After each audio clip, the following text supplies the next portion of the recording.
welcome back to Zoo School. It's me again, zookeeper Megan, and I am here to introduce our third primate species that lives here in Primate Point, up at the front of the zoo, our Brazza monkeys. So we have two Brazza monkeys who were born here at the Cape May County Zoo. We have our female Tot, she's 10, and our male Fry, he's 8. So these two are they're adults for this species, and this species we found in the wild, mostly in Central Africa and like the Congo River Basin, so rainforest region. However, luckily, similar to our howlers, these guys are actually doing pretty well in the wild. They prefer fruits.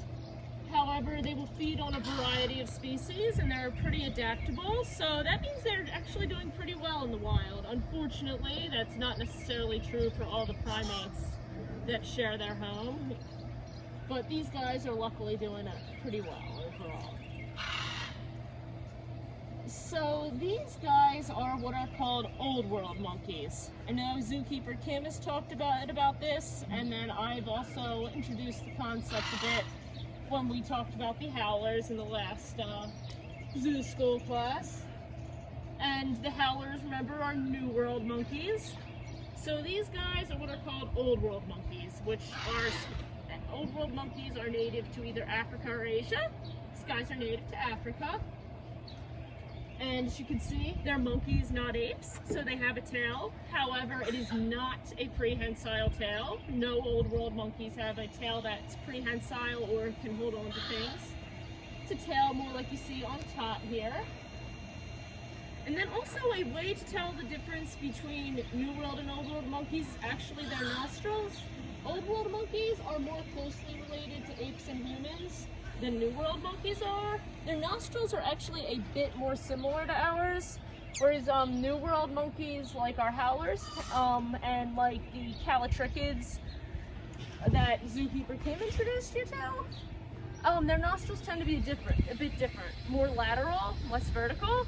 There's also a difference in the dentition, so the teeth, but I'm not going to go into the exact details. It's kind of complicated with how they model their jaw, but those are some other differences between New World and Old World monkeys. So Tot and Fry are two of my favorite animals to work with here at the zoo. They're very smart. In the wild, they would have to be doing a ton of things all day long, keeping track of a complex social group, foraging for a wide variety of foods, and keeping a lookout for predators. So these guys are very smart, and as their zookeepers, we have to work really hard to keep them engaged and interested in their environment, and not ever getting bored. So one of the ways we do that is through enrichment. So the definition of enrichment is to try and bring out natural behaviors for a particular species.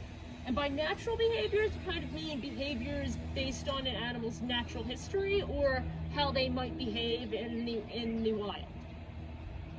So for these guys, we're going to try and bring out a lot of foraging behaviors. And as you can imagine, there's certain things that would happen in the wild that we would avoid doing. Like, of course, an animal might get stressed by predators in the wild. Well, we're not going to intentionally do something like that to any of our animals, but some of the behaviors that are natural behaviors and not going to stress the animals, such as foraging, we bring out as much of that behavior as we can.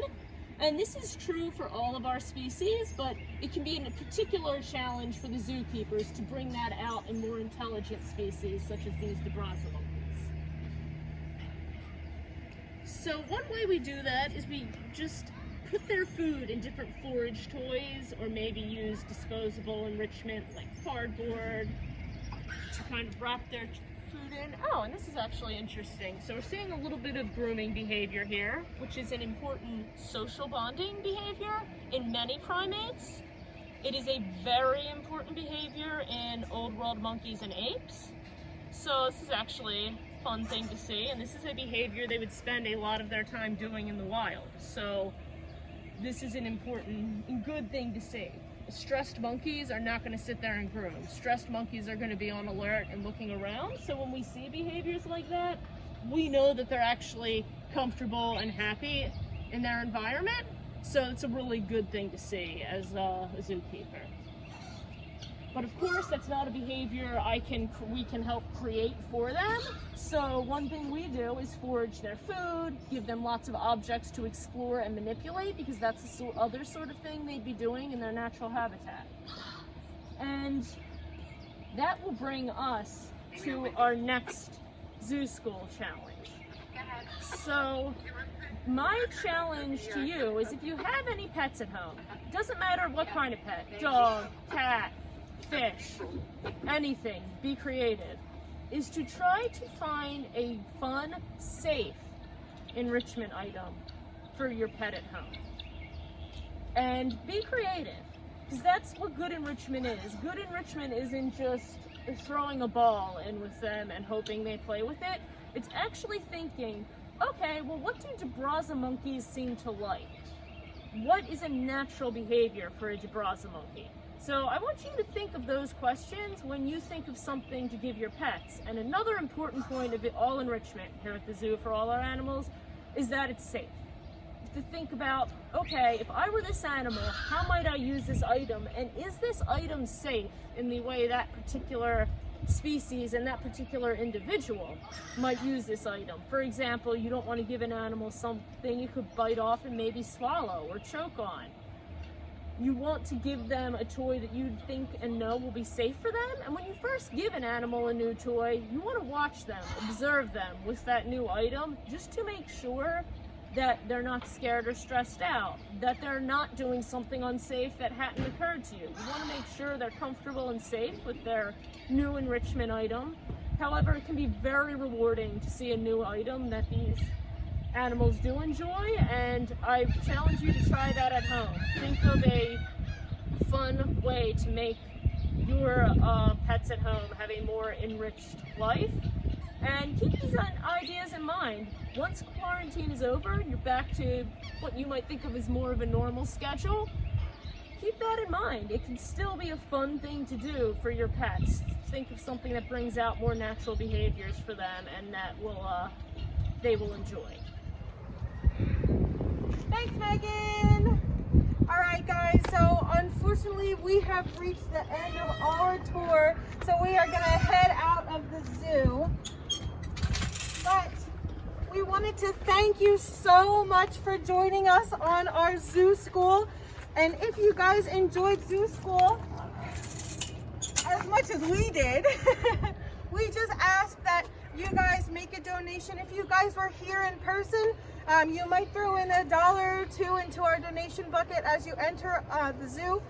But since you can't be here and you joined us virtually, we do have links on our webpage and different ways to donate and help support us and the amazing animals that we met.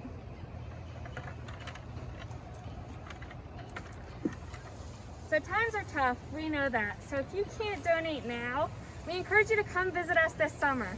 Come meet us in person, book an animal encounter or a guided zoo tour, and hang out with us. We can teach you all about the animals you love here at the zoo.